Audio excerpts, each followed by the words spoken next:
جو باتیں first class والی ہوں انہیں تھرڈ کلاس میں نہیں کرتے۔ کافی دن ہوئے ہیں کہ میاں والی کے ایک بزرگ پیر سید فیروز شاہ نے خود پر بیتا ایک قصہ سنایا۔ وہ اتنا دلچسپ اور سبق آموز تھا کہ آپ بھی پڑھ لیجئے۔ 65 والی جنگ کے دنوں میں ہمارے والد صاحب بڑے بھائی کے لیے بہت پریشان ہوئے۔ جو سندھ میں انسپیکٹر پولیس تھے، والد صاحب نے مجھے زیادہ راہ دے کر وہاں بھیجا کہ کم از کم بھائی کی بیوی بچوں کو میاں والی لے آؤں۔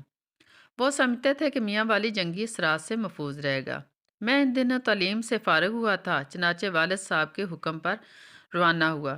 وہاں پہنچ کر بھائی صاحب کو والد صاحب کے حکم سے آگاہ کیا۔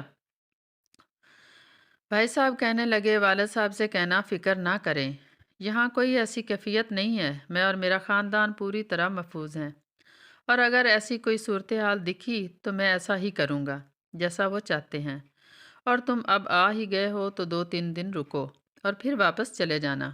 واپسی پر بھائی صاحب مجھے چھوڑنے اسٹیشن آئے اور فرسٹ کلاس کا ایک ٹکٹ میرے ہاتھ میں تھما کر واپس چلے گئے۔ پلیٹ فارم پر پہنچا تو ٹرین وسل دے کر قدم بڑھا چکی تھی۔ بھاگم بھاگ ایک ڈبے کا ڈنڈا پکڑ کر سوار ہوا کہ اگلے اسٹیشن پر درست جگہ ڈھونڈ لوں گا۔ وہ ڈبہ تھرڈ کلاس کا تھا اور کھچا کھچ بھرا ہوا تھا۔ میرے ہاتھ میں ایک انگریزی رسالہ تھا، ایک جگہ ٹک کر اس کی ورق گردانی کرنے لگا۔ ساتھ ایک ریٹائرڈ فوجی جو ہنگامی بنیادوں پر بلائے گئے تھے بیٹھے تھے اور اوپر برتھ پر ایک صاحب لیٹے پان چبا رہے تھے۔ موضوع گفتگو جنگ اور ہندوستان کو چھٹی کا دودھ دلانے کا عزم تھا۔ ہر بندہ بڑھ چڑھ کر جوش و خروش کا اظہار کر رہا تھا۔ اتنے میں کسی نے مجھے مخاطب ہو کر کہا، بابو صاحب، یہ انگریزی اخبار والے کیا کہتے ہیں؟ میں نے کہا، اس اخبار کی رائے ہے کہ ہندوستان ہم سے 10 گنا بڑا ملک ہے۔ ہماری افواج بہت بے جگری سے لڑ رہی ہیں، مگر جنگ نے طول کھینچا تو ہماری فتح کے سامنے مشکلات کھڑی ہو سکتی ہیں۔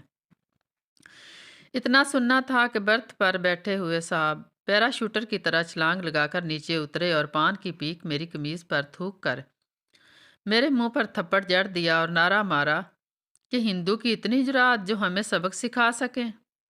وہ اس اچانک حملے سے سنبھل نہیں پایا تھا کہ پاس بیٹھے فوجی نے بھی مجھ پر ایک تھپڑ جڑ دیا۔ سب ہندوستانی جاسوس کے نعرے مار مار کر مجھے مارنے کے لیے ایک دوسرے پر سبقت لے جانے کی کوشش کرنے لگے۔ یہ دیکھ کر کسی اللہ کے بندے نے ہنگامی سٹاپ کی زنجیر کھینچ دی۔ گاڑی رکنے پر پولیس ڈبے میں آئی اور مجھے گرفتار کر کے پیچھے کسی جگہ لے گئی۔ وہاں ایک ڈی ایس پی بیٹھا تھا، بھلا آدمی تھا۔ اس نے مجھے پانی پلانے کا حکم دیا اور کچھ وقت سنبھلنے کے بعد جب میرے حواس بحال ہوئے تو میں نے اپنے خاندان اور بھائی صاحب کے تعارف کے ساتھ سارا ماجرا کہہ سنایا۔ اس نے مجھے ایک تولیہ دیا کہ لو چھوٹے شاہ جی، اسے اچھی طرح سے اپنے سر منہ پر لپیٹ لو اور جو ہی گاڑی رکے چھلانگ مار کر بھاگ جانا۔ تمہارے پاس چند لمحے ہوں گے، ورنہ ہجوم اکٹھا ہو گیا تو ہم بھی کچھ نہیں کر سکیں گے۔ جب اگلا اسٹیشن آیا، گاڑی آہستہ ہونا شروع ہوئی تو ڈی ایس پی نے مجھے اشارہ کیا۔